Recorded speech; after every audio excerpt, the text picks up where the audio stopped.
Cumprimento a todos os meus irmãos com a paz de Jesus. Seja bem-vindo ao estudo da lição da Escola Sabatina número 9. Herdeiros das promessas, prisioneiros da esperança. Antes de começar, vamos orar. Pai querido que estás nos céus, na tua presença, eu e os meus irmãos nos introduzimos em adoração, em humildade e em súplica pela bênção do Espírito Santo. Que o Senhor derrame o Espírito Santo sobre nós ao abrirmos a tua palavra neste momento, em nome de Jesus que pedimos. Amém, Senhor. Herdeiros das promessas, prisioneiros da esperança. Você e eu somos herdeiros das promessas. As promessas feitas a Abraão, Isaque e Jacó. As promessas são feitas também para os filhos de Abraão, segundo a fé. Não somos herdeiros de Abraão segundo a carne, mas segundo a fé, porque temos a mesma fé no Cordeiro de Deus que tira o pecado do mundo. Por isso somos prisioneiros da esperança. Que esperança? A bendita esperança da volta de Jesus. O verso áureo diz: voltem para a fortaleza. Ó prisioneiros da esperança, também hoje anuncio que lhes restituirei tudo em dobro. Zacarias 9:12. Deus não se esquece das suas promessas. Deus vai cumprir estas promessas com o Israel espiritual do Novo Testamento. Os capítulos 13 até o capítulo 21 de Josué contêm longas listas de fronteiras e divisões de terras destinadas às tribos de Israel. Para muitos leitores de hoje, essas descrições podem parecer irrelevantes, mas elas têm um significado teológico importante. Essas listas mostram que a terra prometida não era apenas uma ideia distante, mas uma promessa concreta e real. Deus queria ensinar aos israelitas que o território prometido era algo tangível e eles precisavam agir com fé para tornar essa promessa uma realidade. A terra seria dada aos israelitas como herança, um presente que cumpria a promessa feita por Deus aos seus antepassados. Eis aqui a terra que eu pus diante de vocês. Entrem e tomem posse da terra que o Senhor, com juramento, deu aos seus pais, Abraão, Isaque e Jacó. A ele e a sua descendência depois deles. Deuteronômio 1:8. Nesta semana, vamos explorar alguns conceitos teológicos relacionados à terra prometida e refletir sobre a sua relevância espiritual para aqueles que hoje confiam nas promessas de Deus em Jesus. Para você, a terra prometida vai soar como nova terra, novo céu. Como disse Pedro, na sua segunda carta, capítulo 3, verso 13, nós, segundo a sua promessa, aguardamos novo céu e nova terra, onde habita a justiça de Deus. Meu querido irmão, a terra da promessa, para você e para mim, chama-se nova terra, novo céu. Nós estamos caminhando para lá. Aleluia! Na parte de domingo, Éden e Canaã. O jardim do Éden, dado por Deus para Adão e Eva, é representado também através da terra de Canaã, que manava leite e mel, e também representa a nova terra e o novo céu prometidos por Jesus Cristo àqueles que o amam. Abra sua Bíblia agora em Gênesis capítulo 2. Gênesis capítulo 2, vamos ver então o verso 15. Já no segundo capítulo da Bíblia, capítulo 2, verso 15, diz assim: o Senhor Deus tomou o homem e o colocou no jardim do Éden para o cultivar e o guardar.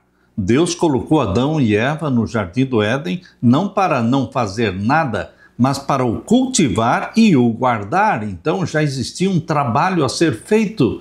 O trabalho deveria ser aprazível, deleitoso, nada de cansaço, nada de dores, nada de ferimentos, mas existia o trabalho de cultivar e guardar o jardim dado por Deus. E Deus o Senhor Deus ordenou ao homem: de toda árvore do jardim você pode comer livremente, mas da árvore do conhecimento do bem e do mal você não deve comer, porque no dia em que dela comer, você certamente morrerá. O homem foi criado por Deus mortal. Não dá para você dizer que ele foi criado imortal. Imortal não morre, mesmo que queira morrer. Deus é imortal. Isso está na primeira carta de Timóteo, de Paulo a Timóteo, capítulo 1, verso 17. Diz: assim ao Rei eterno, imortal, invisível, Deus único, honra e glória para todos sempre. Só Deus é imortal. Mesmo que Deus queira morrer, é impossível o imortal morrer. Por isso Jesus, o Deus eterno e imortal, teve que se tornar homem. E como homem, ele morreu na cruz. A natureza humana de Jesus morreu na cruz. A natureza divina não morreu, não minguou, não diminuiu. A natureza divina é eterna, é imortal. Meu querido irmão, Adão e Eva foram criados mortais. Poderiam receber a imortalidade? Sim, se eles permanecessem obedientes a Deus. Assim como você também receberá a imortalidade através de Jesus Cristo. Mas é uma imortalidade que será sempre dependente de Deus. Dependerá de comer do fruto da árvore da vida de mês em mês, conforme diz em Apocalipse capítulo 22. Isso demonstra que a nossa imortalidade, a nossa vida eterna, será derivada dependente de Deus para todo sempre, porque só Deus é imortal em si mesmo. Queridos, a Bíblia diz que Deus deu para Adão e Eva o jardim do Éden. Lemos também em Gênesis capítulo 3. Abra sua Bíblia em Gênesis capítulo 3 e vamos ler os versos 17 a 24. E a Adão disse: por ter dado ouvidos à voz da sua mulher e comido da árvore que eu havia ordenado que não comesse, maldita é a terra por sua causa, em fadigas você obterá dela o sustento durante os dias da sua vida.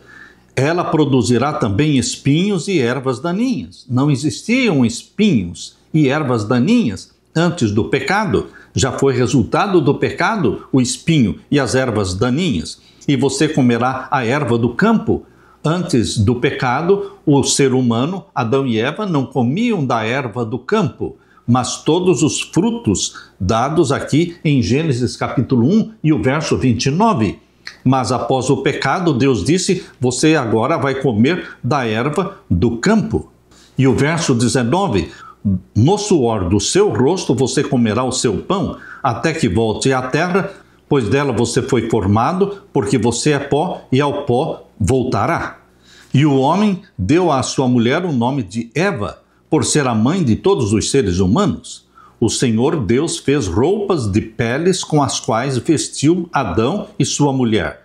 Então o Senhor Deus disse: eis que o homem se tornou como um de nós, conhecedor do bem e do mal. Tornou-se como um de nós, no plural. Assim como ele fala também no plural em Gênesis 1, 26, façamos o homem à nossa imagem. Agora também no plural, eis que o homem se tornou como um de nós. Pluralidade na divindade. Meu querido irmão, isto é irrefutável, inegável que existe pluralidade não de deuses, mas pluralidade na divindade. Deus se revela na Bíblia através do Pai, Filho e Espírito Santo. Como eles são? Não sabemos. Não vamos discutir, não vamos polemizar, mas a Bíblia fala do Pai, Filho e Espírito Santo, a divindade, e assim nós cremos sem entender, sem dar detalhes.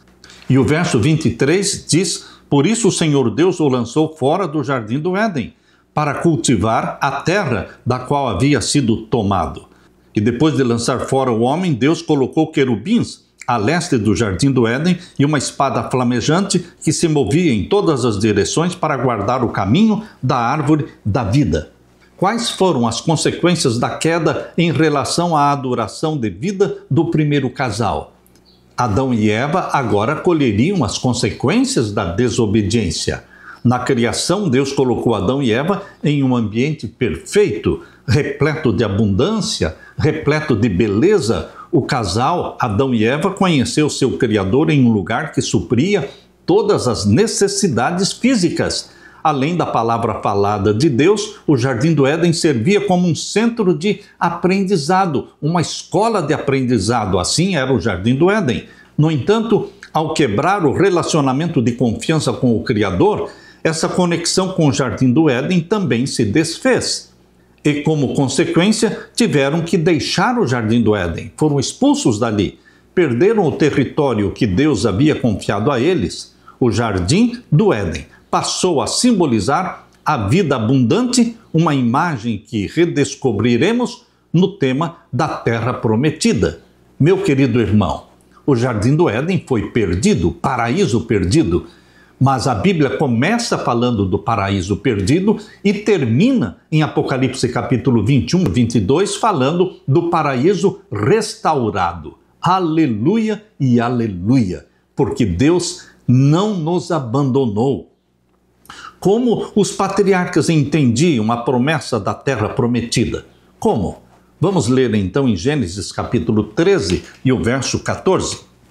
Capítulo 13 de Gênesis, verso 14 e 15. O Senhor disse a Abraão, depois que Ló se separou dele, erga os olhos e olhe de onde você está, para o norte, para o sul, para o leste, para o oeste, porque toda esta terra que você está vendo, eu a darei a você e a sua descendência para sempre. Adão e Eva receberam o Jardim do Éden e perderam pela desobediência. Agora Deus está fazendo a promessa para Abraão, dar para ele a terra prometida, mas também existiam condições. Deus nunca trabalha sem condições. Agora leia também Gênesis capítulo 26, versos 3 e 24. Verso 3, habite nela e serei com você e o abençoarei, porque a você e a sua descendência darei todas estas terras e confirmarei o juramento que fiz a Abraão, seu pai. Aqui está a promessa que Deus renovou com Isaque, filho de Abraão. E lemos também o verso 24. Na mesma noite o Senhor lhe apareceu e disse, eu sou o Deus de seu pai Abraão, não tenha medo, porque eu estou com você, eu o abençoarei e multiplicarei a sua descendência por amor de Abraão, meu servo. Por amor de Abraão, meu servo. Deus abençoa os filhos por amor aos pais. Meu querido irmão, o que significa para nós adventistas viver como herdeiros das promessas de Deus?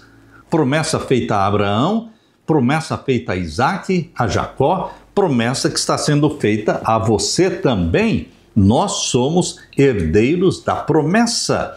Lemos também em Hebreus capítulo 6. Abra sua Bíblia em Hebreus capítulo 6. Vamos ver os versos 11 até o verso 15.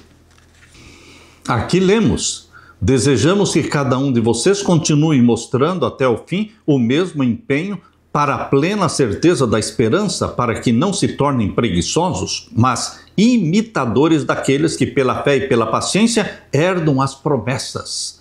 Verso 13, pois quando Deus fez a promessa a Abraão, visto que não tinha ninguém superior por quem jurar, jurou por si mesmo, dizendo, certamente eu o abençoarei e multiplicarei os seus descendentes. E assim, depois de esperar com paciência, Abraão obteve a promessa. Deus fez a promessa para Abraão, depois renovou esta promessa para Isaque e então renovou-a novamente para com Jacó. Quando Abraão chegou ao território que Deus lhe havia indicado, aquele lugar, pela fé, tornou-se a terra prometida para ele e os seus descendentes. No entanto, por 400 anos, aquela terra permaneceu apenas como promessa. Os patriarcas não chegaram a possuí-la de fato, não tinham posse que pudessem passar para os seus filhos como herança. A terra pertencia a Deus, assim como o Jardim do Éden também pertencia a Deus. Da mesma forma que Adão e Eva não fizeram nada para merecer o Jardim do Éden, Israel também não fez nada para merecer aquele território. A terra prometida foi um presente de Deus, fruto da iniciativa divina. Israel não tinha nenhum direito natural ou reivindicação sobre a posse da terra. Somente pela graça de Deus poderiam desfrutar da terra prometida. Os patriarcas eram herdeiros das promessas até que elas se cumprissem. Da mesma forma, como seguidores de Jesus, herdamos promessas ainda maiores, conforme diz em Hebreus capítulo 8 e o verso 6. Aqui em Hebreus 8, 6 diz assim: mas agora Jesus obteve um ministério tanto mais excelente, quanto é também mediador de superior aliança instituída com base em superiores promessas. Em Jesus Cristo, nós recebemos a promessa de uma terra prometida. Meu querido irmão, eu aprendi através da palavra de Deus que Deus abençoa os filhos por amor aos pais. Deus abençoou a Isaque por amor a Abraão. Deus abençoou a Jacó por amor a Isaque. Deus abençoou a José por amor a Jacó. E assim por diante. Deus abençoa os meus filhos por amor a mim e a Leila. Quando nós, os pais, nos consagramos a Deus, nos buscamos a comunhão e a intimidade com Deus, nós nos tornamos submissos a Deus e obedientes a Deus, então Deus abençoa os nossos filhos. Aprenda, querido pai, querida mãe, aprenda que Deus abençoa os filhos por amor aos pais. Quando você pede uma bênção direta para o seu filho, lembre-se que a sua primeira preocupação não deve ser o seu filho e a sua filha. A sua primeira preocupação deve ser a sua santificação, a sua dedicação a Deus. Você se dedicando a Deus, você se consagrando a Deus como pai, como mãe, vocês estarão trazendo bênçãos para os filhos. Aleluia! Na parte de segunda-feira, a terra como dádiva. Leia comigo Êxodo capítulo 3, versos 7 e 8. Então o Senhor continuou: certamente vi a aflição do meu povo que está no Egito, e ouvi o seu clamor por causa dos seus feitores. Conheço o sofrimento do meu povo, bendito seja Deus, que conhece as nossas angústias, que vê as nossas lágrimas. É o que ele está falando. Conheço o sofrimento do meu povo. Deus é o mesmo hoje. Ele cuida de você. Ele conhece os seus sofrimentos. E o verso 8: por isso desci a fim de livrá-lo das mãos dos egípcios e para fazê-lo sair daquela terra e levá-lo para uma terra boa e ampla, terra que mana leite e mel, o lugar do cananeu, do eteu, do amorreu, do ferezeu, do heveu e do jebuseu. Deus tinha uma terra prometida que manava leite e mel para os descendentes de Abraão. Leia comigo Levítico 20, 22. Guardem, portanto, todos os meus estatutos e cumpram todos os meus juízos, para que a terra para a qual eu os estou levando, para nela habitar, não os vomite de lá. Deus deixa claro que ele estava levando, que ele estava dando, era um presente de Deus, mas Deus estabeleceu condições. Deus sempre estabelece condições, até hoje.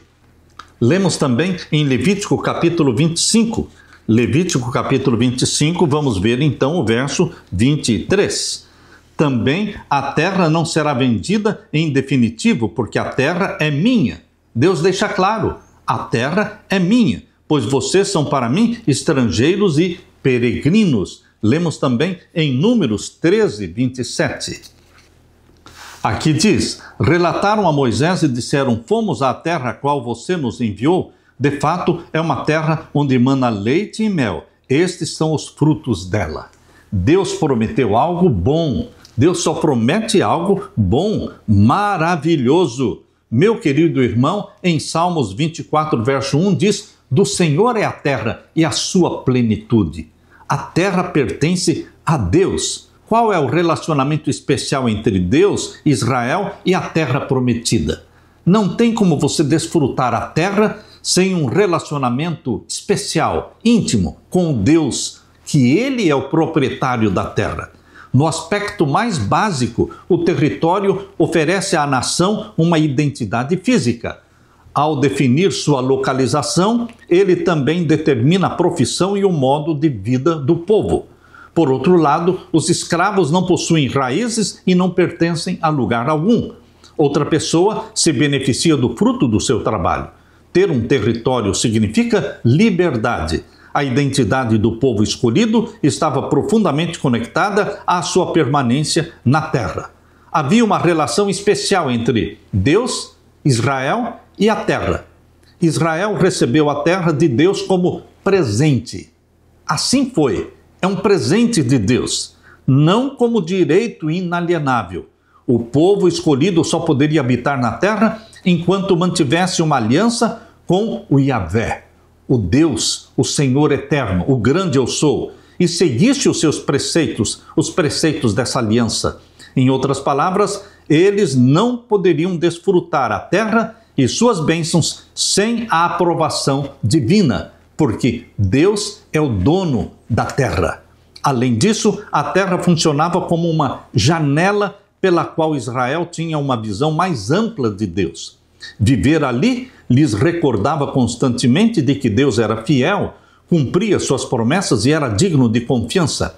Nem a terra e nem Israel existiriam sem a iniciativa divina, que era a base da sua existência. No Egito, eles dependiam do Nilo e de sistemas de irrigação aliados ao trabalho árduo para garantir as colheitas necessárias à sua subsistência. Porém, ali em Canaã, era diferente.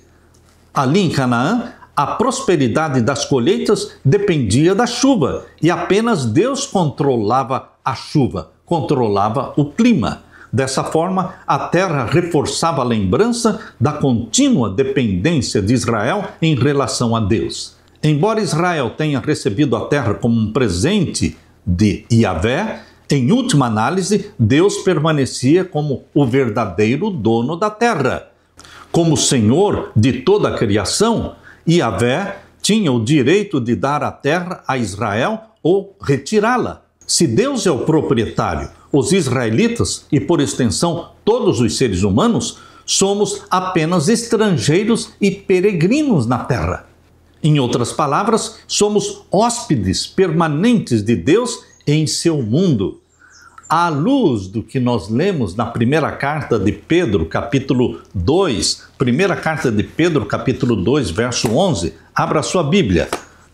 À luz desse texto de primeira carta de Pedro, capítulo 2, verso 11, vamos ler: Amados, peço a vocês, como peregrinos e forasteiros que são, no Antigo Testamento e no Novo Testamento, você, o povo de Deus, que faz parte do povo de Deus, é chamado de peregrino e forasteiro, estrangeiro. Amados, peço a vocês, como peregrinos e forasteiros que são, que se abstenham das paixões carnais que fazem guerra contra a alma. Você e eu somos peregrinos nesta terra. Nosso destino é o céu, a Nova Jerusalém. Hebreus capítulo 11. Abra sua Bíblia. Hebreus capítulo 11. Vamos ver então os versos 9 a 13.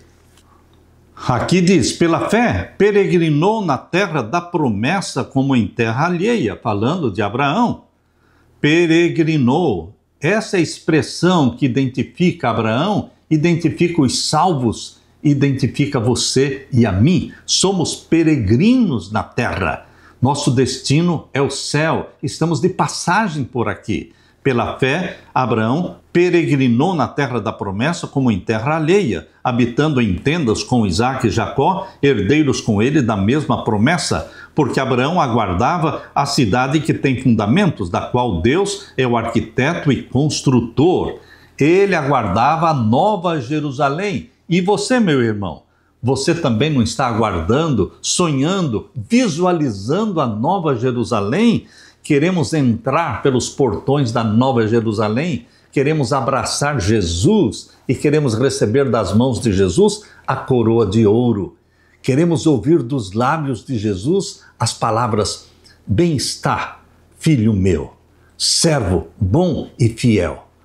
Você foi fiel no pouco, sobre o muito eu colocarei você. Entra no gozo do teu Senhor. Entra na Nova Jerusalém. Aleluia! Na parte de terça-feira, o desafio da terra. Deus deu, foi um presente, vindo de Deus, a terra prometida, mas ela tinha que ser conquistada. Meu querido irmão, Deus sempre coloca condições. A terra era um presente, mas tinha que ser conquistada. Leia agora Josué capítulo 13 e os versos 1 até o verso 7.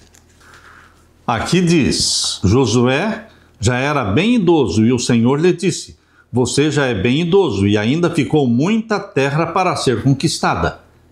E agora o verso 6 e 7. Eu os expulsarei de diante dos filhos de Israel. Reparta, pois, a terra por herança a Israel, como ordenei a você. Distribua agora a terra por herança às 9 tribos e à meia tribo de Manassés. Embora a terra de Canaã tenha sido um presente de Deus, quais foram alguns dos desafios enfrentados ao tomar posse dela? Considerando que os israelitas viveram como escravos por séculos, suas habilidades militares eram bem limitadas para conquistar a terra prometida. Mesmo os egípcios, com seus exércitos treinados e bem armados, não conseguiram ocupar Canaã de forma duradoura. A conquista total da região foi impossível para eles devido às cidades muradas, que eram praticamente intransponíveis. Agora, uma nação composta por ex-escravos enfrentava a tarefa desafiadora de conquistar uma terra que os seus antigos senhores não conseguiram dominar. Se algum dia eles conquistassem essa terra, seria unicamente pela graça de Deus e não por seus próprios esforços. Os capítulos 13 até o capítulo 21 de Josué tratam da divisão da terra entre as diversas tribos de Israel. Os israelitas tinham a promessa de viver com segurança na herança que Deus lhes estava proporcionando. Eles eram, na verdade, inquilinos legítimos da terra que pertencia ao Senhor. Essa é uma expressão bem própria para definir o que Israel era. Israel era inquilino legítimo da terra que pertencia ao Senhor. E hoje? Será que você e eu também não somos inquilinos da terra que pertence ao Senhor? Porque a terra e toda a sua plenitude pertence ao Senhor. Salmos 24, verso 1.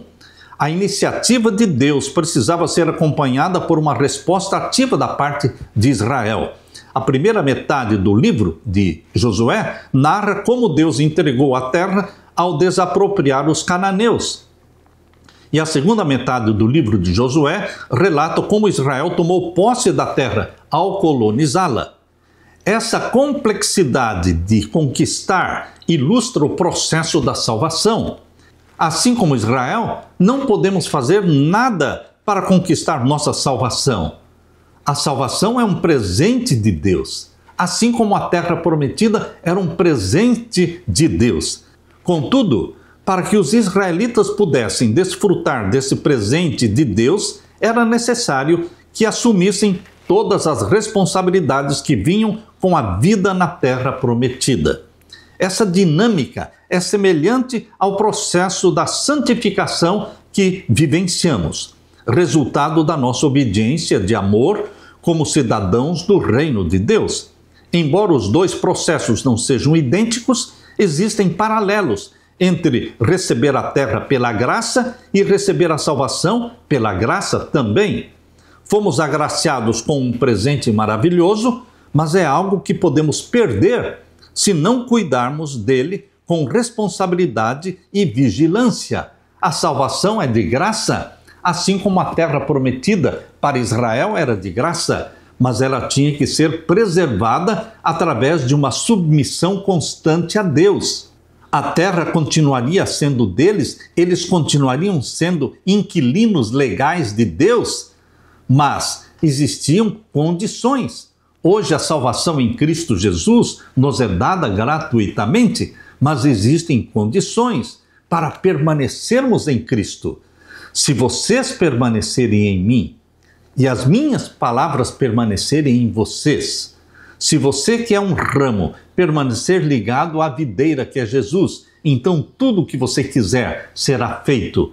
Mas se nós estivermos desassociados, se nós estivermos desligados de Deus, de Jesus Cristo, da verdadeira videira, então seremos um fracasso, seremos derrotados. Meu querido irmão, as condições de Deus hoje para a salvação, para o plano da salvação, é de que existe algo que eu e você precisamos fazer. Buscar a presença de Deus. Se me buscardes de todo o coração, certamente me achareis. Temos que buscar. É Deus a iniciativa de nos salvar? Sim, mas nós temos que querer, nós temos que buscar. Nós temos o livre-arbítrio para decidir correr em busca de Deus, buscando a santidade de Deus. De que maneira os cristãos hoje enfrentam desafios semelhantes aos que surgiram durante a ocupação da terra prometida? Leia Filipenses capítulo 2, 12. Filipenses capítulo 2, 12 diz assim: assim, meus amados, como vocês sempre obedeceram, não só na minha presença, porém muito mais agora na minha ausência, desenvolvam a sua salvação com temor e tremor. A salvação é de graça, mas você tem algo a fazer, porque é o poder divino aliado, unido ao esforço humano. Você se esforça, você busca, você se submete. Por isso diz aqui, desenvolva a sua salvação com temor e tremor. E lemos também em Hebreus capítulo 12. Hebreus capítulo 12, vamos ver então o verso 28.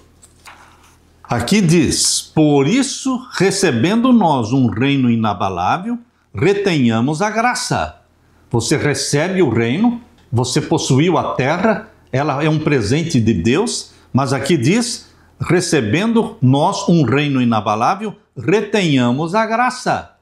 Aqui diz, pela qual sirvamos a Deus de modo agradável. Como é que você permanece na graça? Servindo a Deus de modo agradável, com reverência e temor. Esta é a correspondência, o que vem da nossa parte. De Deus vem a graça, de graça, mas da nossa parte vem a submissão, o desejo de servir a Deus de modo agradável, com reverência e temor. Meu querido irmão, Deus dá gratuitamente a você o perdão e a salvação em Cristo Jesus. Mas a nossa parte é permanecermos em Jesus Cristo. Ele derrama sobre nós o Espírito Santo. O Espírito Santo passa a viver e habitar em nós. O Espírito Santo nos leva, nos empurra, nos impulsiona sempre para submissão a Jesus, comunhão com Jesus Cristo, permanecer em Cristo. Porque aquele que permanecer em mim, disse Jesus, tudo quanto pedir e desejar será feito. Esse é o segredo da vitória do cristão, permanecer em Cristo. É uma relação íntima, permanente com Jesus Cristo. É desta forma que nós vamos reter a graça, retenhamos a graça recebida, como disse Paulo. Por isso, recebendo nós um reino inabalável, que vem de graça. Retenhamos a graça, não vamos perder a graça.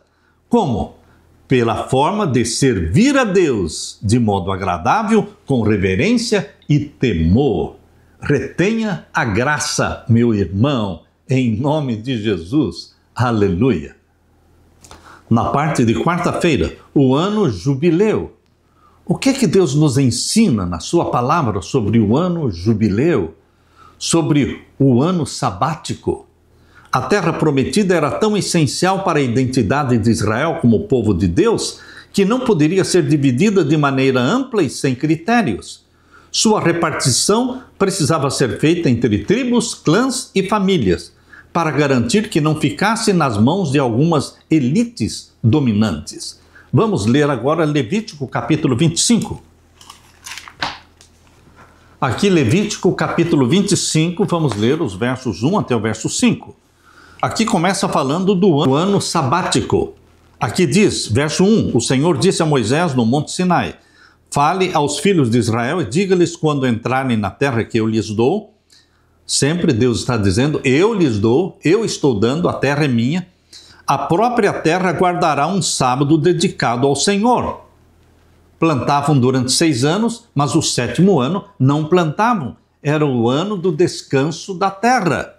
Durante 6 anos vocês semearão os seus campos, e durante 6 anos vocês podarão as suas vinhas e colherão os frutos dela. Porém, no 7º ano haverá um sábado de descanso solene para a terra, um sábado dedicado ao Senhor. Não semeiem os seus campos, nem façam a poda das suas vinhas.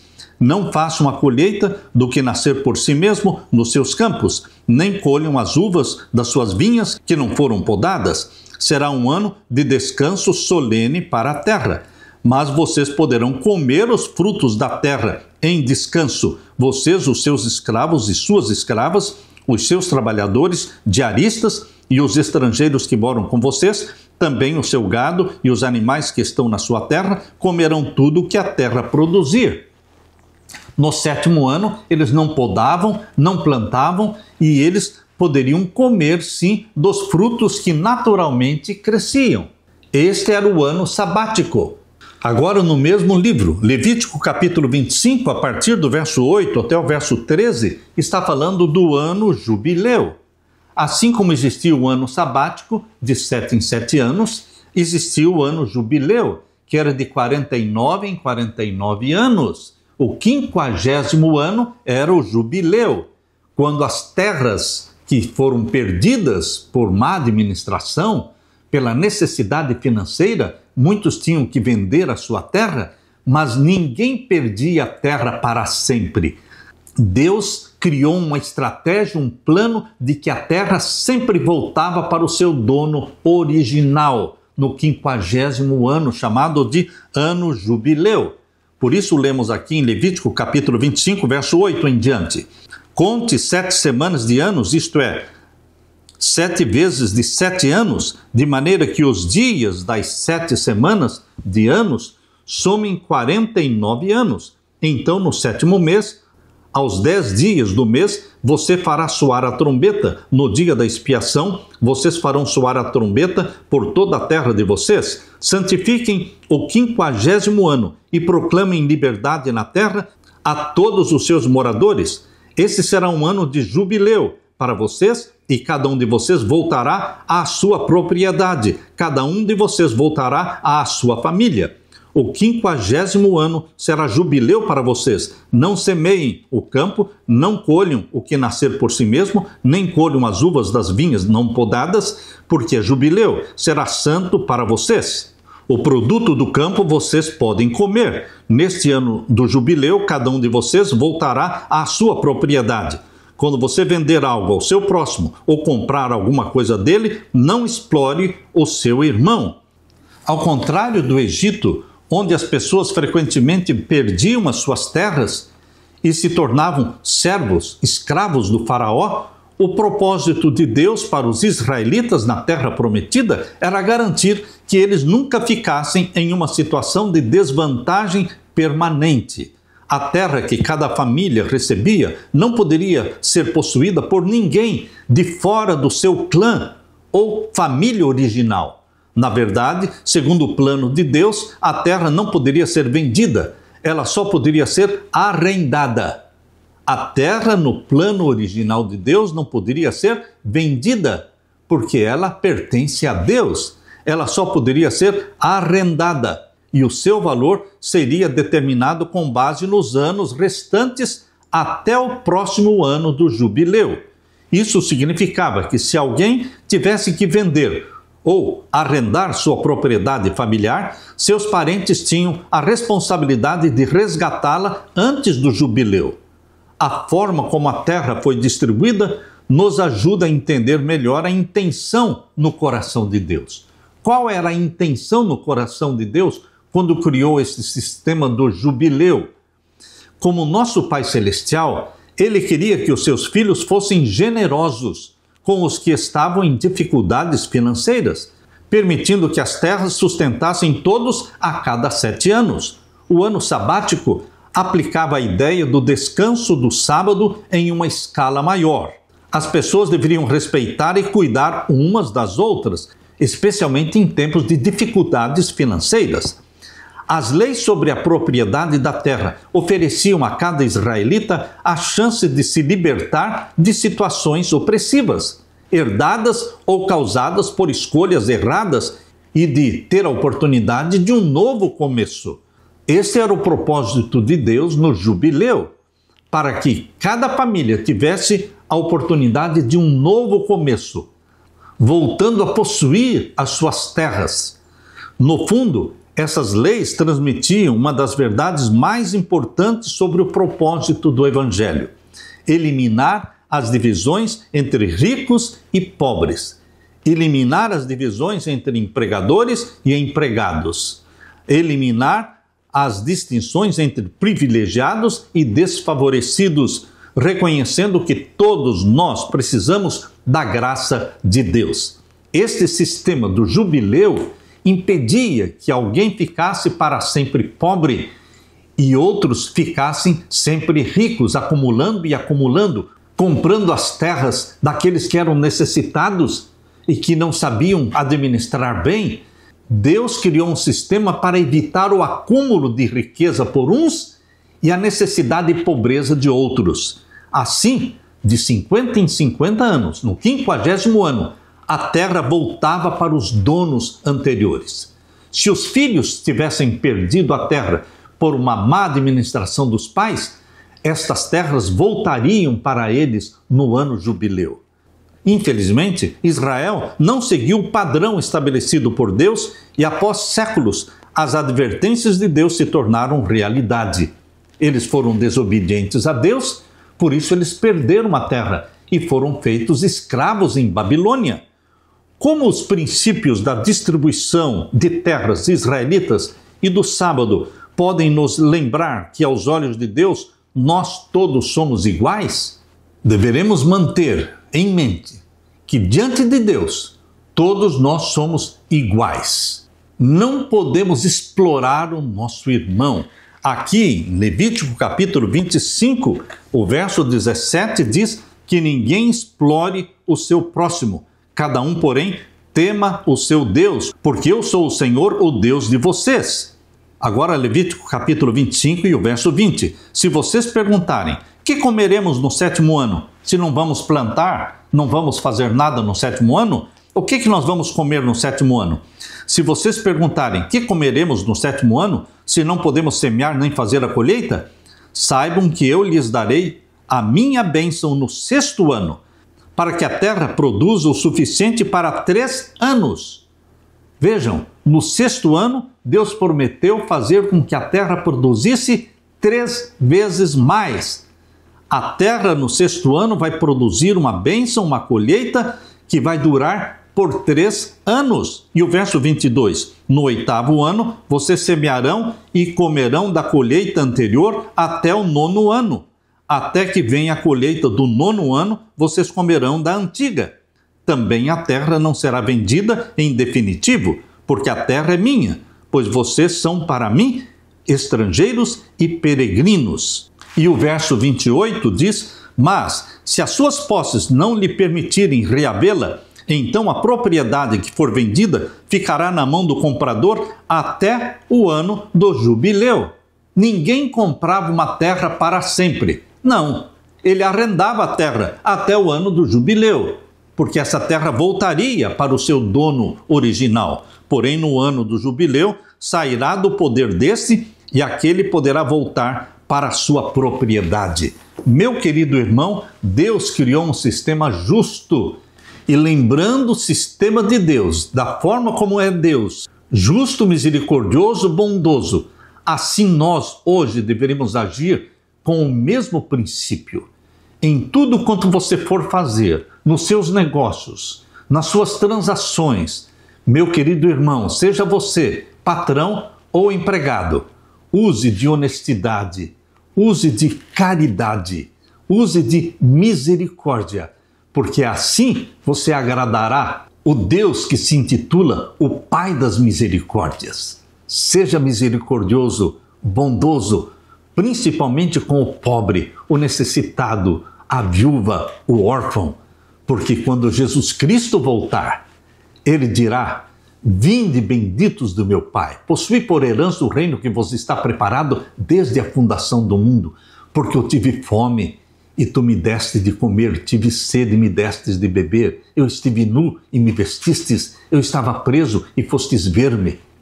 E então muitos dirão, mas quando te vimos com fome, ou nu, ou preso? E então Jesus dirá, quando fizestes a um destes meus pequeninos irmãos, a mim o fizestes. Meu querido irmão, Deus valoriza a caridade, a misericórdia. Aleluia! Na parte de quinta-feira, a terra restaurada. No Novo Testamento, não existe a terra prometida. No Novo Testamento, existe nova terra e novo céu. Leia Jeremias capítulo 24, verso 6. Aqui em Jeremias capítulo 24, verso 6, existe a promessa de Deus da terra que seria restaurada. Jeremias capítulo 24 e o verso 6. Aqui diz, olharei para eles favoravelmente e os trarei de volta para esta terra. Eu os edificarei e não os destruirei, plantarei e não arrancarei. Deus está prometendo aqui, em Jeremias 24, verso 6, restaurar o seu povo, trazê-los de volta do cativeiro. Lemos também em Jeremias capítulo 31 e o verso 16. Aqui diz, assim diz o Senhor, reprima sua voz do choro e enxugue as lágrimas dos seus olhos, porque o seu trabalho será recompensado, diz o Senhor, pois os seus filhos voltarão da terra do inimigo. Deus traria os exilados de volta para a terra. Ezequiel também, vamos ler Ezequiel capítulo 11 e o verso 17. Aqui Ezequiel diz, por isso diga, assim diz o Senhor Deus, eu os ajuntarei do meio dos povos, eu os recolherei das terras por onde foram espalhados e lhes darei a terra de Israel. E em Ezequiel capítulo 28 e o verso 25 lemos, assim diz o Senhor Deus, quando eu congregar a casa de Israel do meio dos povos por onde estão espalhados, e eu me santificar entre eles, diante das nações, então habitarão na terra que dei ao meu servo Jacó. Meu querido irmão, qual era a promessa de Deus a respeito do retorno de Israel à terra prometida? E de que forma esta promessa se concretizou? Durante o exílio em Babilônia, os israelitas enfrentaram não apenas a dolorosa realidade de não ter raízes, mas também a promessa de que seu relacionamento com Deus, embora concretizado pela promessa da terra, não estava condicionado nem limitado à posse física da terra. Quando confessaram seus pecados, quando se arrependeram e buscaram o Senhor de todo o coração, Deus cumpriu sua promessa e os trouxe de volta à sua terra como um sinal de restauração. Ou seja, Deus ainda era o seu Deus. Mesmo na ausência da terra, Deus continuava sendo o Deus de Israel. Entretanto, a promessa de Israel de possuir a terra para sempre era condicional. Da mesma forma, a promessa de reassentamento e prosperidade na terra após o exílio também dependia de condições. Deus nunca deixa de fazer condições. Se confessarmos os nossos pecados, Ele é fiel e justo para nos perdoar. 1 João 1:9. Se me buscardes de todo o coração, me achareis. Sempre Deus estabelece condições. Ao mesmo tempo, os profetas do Antigo Testamento apontaram para uma restauração que seria trazida pelo futuro rei descendente de Davi. Através de Jesus Cristo, Deus restauraria o seu povo. Essa promessa se concretizou na vida, morte e ressurreição de Jesus, em quem se cumprem todas as promessas feitas ao antigo Israel. Queridos, o Novo Testamento não menciona diretamente a terra prometida, mas usa a expressão nova terra, novo céu, onde habita a justiça de Deus. Assim, à luz de Cristo, a terra prometida é reinterpretada e se torna um símbolo da bênção espiritual que Deus planeja conceder ao seu povo fiel, tanto agora quanto na eternidade. Convido você para ler comigo, segunda carta de Pedro, capítulo 3. Vamos ler o verso 11 em diante. Uma vez que tudo será assim desfeito, cremos que o mundo vai acabar? Uma vez que tudo assim será desfeito, vocês devem ser pessoas que vivem de maneira santa e piedosa. O mundo vai acabar, o mundo vai ser queimado. E então como deveremos viver? Não pensando nesta terra, não vivendo segundo o mundo vive, mas deveremos ser pessoas que vivem de maneira santa e piedosa. Viver de forma santa e piedosa, esperando e apressando a vinda do dia de Deus, a segunda vinda de Jesus. Por causa desse dia, os céus incendiados serão desfeitos e os elementos se derreterão pelo calor. Nós, porém, segundo a promessa de Deus, esperamos novos céus e nova terra, nos quais habita a justiça. Esta é a promessa, esta é a esperança. O cumprimento final da promessa divina de descanso, de abundância, de bem-estar na terra prometida vai se cumprir na nova terra, no novo céu, livre do pecado, livre das consequências do pecado, porque Satanás será queimado. Pecado é Satanás, Satanás será queimado, vai se tornar cinzas. Nesse sentido, como cristãos, nossa esperança se fundamenta na promessa de Jesus de que ele vai voltar a esta terra. Não se turbe o vosso coração. Crede em Deus, crede também em mim. Na casa do meu Pai há muitas moradas. Se não fosse assim, eu vou-lhe teria dito. Vou preparar-vos lugar. E quando eu for e vos preparar lugar, voltarei. Que bendita promessa! Voltarei e vos levarei para mim mesmo, para que onde eu estiver, vós também estejais. João capítulo 14, versos 1 até o verso 3. Esta é a bendita esperança que me anima a viver, que me mantém em pé, que mantém a minha cabeça levantada, olhando para o céu, de onde virá o meu socorro, o socorro bem presente, meu Salvador Jesus Cristo.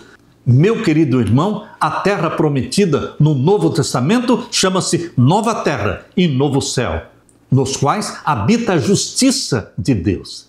Essa nova terra e a capital dessa nova terra, elas estão descritas de forma magistral, bela, em Apocalipse capítulo 21.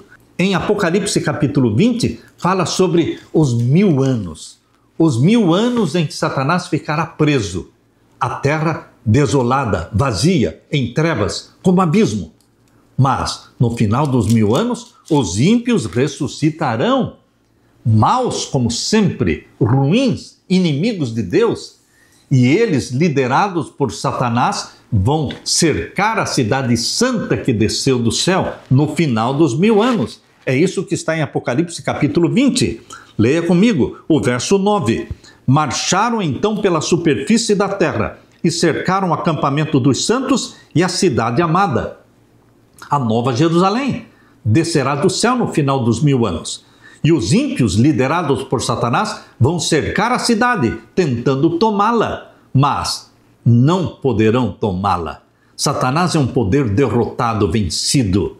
Meu querido irmão, o vitorioso, o grande vencedor é Jesus Cristo. E você e eu precisamos estar ao lado do vencedor, que é Jesus Cristo.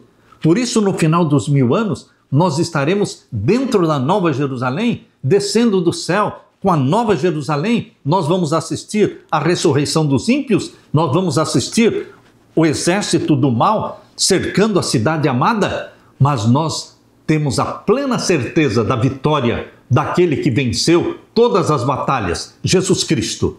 E aqui diz o capítulo 20, verso 9 de Apocalipse: marcharam então pela superfície da terra e cercaram o acampamento dos santos e a cidade amada. Porém, desceu fogo do céu e os consumiu.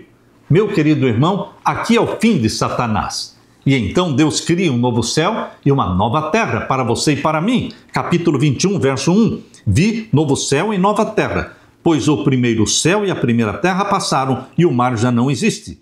Vi também a cidade santa, a nova Jerusalém que descia do céu, da parte de Deus, preparada como uma noiva enfeitada para o seu noivo. Então ouvi uma voz forte que vinha do trono e dizia: eis o tabernáculo de Deus com os seres humanos. Deus habitará com eles. Deus habitará com você, comigo. Eles serão povos de Deus. Nós seremos povo de Deus. E Deus mesmo estará conosco e será o nosso Deus. E Ele enxugará dos nossos olhos toda lágrima, e já não haverá mais morte, já não haverá mais luto, nem pranto, nem dor, porque as primeiras coisas passaram. E aquele que estava sentado no trono disse: eis que faço novas todas as coisas. É a terra nova, é o céu novo. E acrescentou: escreva, porque estas palavras são fiéis e verdadeiras. Você pode crer nestas promessas de Deus, porque são fiéis e verdadeiras. Meu querido irmão, Deus está dizendo aqui: tudo está feito. Eu sou o Alfa e o Ômega, o princípio e o fim. Eu, a quem tem sede, darei de graça da fonte da água da vida. E o vencedor, você e eu, o vencedor, herdará estas coisas, e eu serei o Deus dele, e ele será o meu filho. Meu querido irmão, minha querida irmã, aqui está a promessa que conforta, que anima, que levanta você quando você cai, que levanta a sua cabeça quando você está deprimido. Meu querido irmão, viva, se alimente dessa esperança. Jesus vai voltar. Que Deus derrame sobre você o Espírito Santo, meu irmão, e que você seja alimentado por esta bendita esperança da nova terra e do novo céu. Aleluia! Deixe-me orar com você. Pai querido que estás nos céus, obrigado pela promessa da terra, a Canaã celestial, a nova terra, o novo céu, onde habita a tua justiça, pela nova Jerusalém que descerá do céu. Querido Jesus, volte logo. Derrama sobre mim e os meus irmãos o Espírito Santo. Que o Espírito Santo habite em nós, viva em nós, tornando-nos um com Jesus Cristo, pois é em nome de Jesus que pedimos. Amém e amém. Deixo com você, meu irmão, minha irmã, a paz de Jesus. Amém.